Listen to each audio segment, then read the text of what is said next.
Karon mo sudan sa gabi mga higala no. Maglauya lang isa karning baboy kay naka-discard man ang mga ingredients now. Tang na namo daan. Tungtong na nato tong lauya mga higala no. Tapos na mo bukal oh. Siyaw. Tangan na nato sa mga panakot pero ang bitsin ug asin wala pa. Siyaw. Bukal, so nagbukal ng mga higala ato ang lauyaw.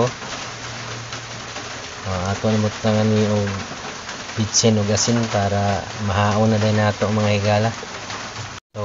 So asin na nato mga higala no.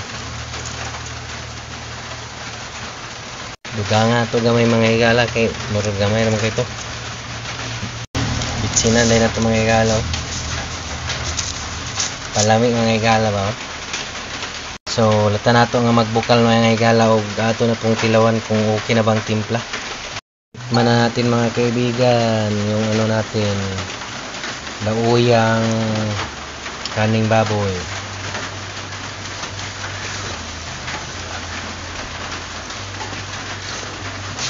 Masarap na mga kaibigan, hanguin na natin. So kain na kami ng lauyang kaning baboy mga kaibigan no. Yan no. Mainit-init pa yung sabaw, mamaw, panay kain no.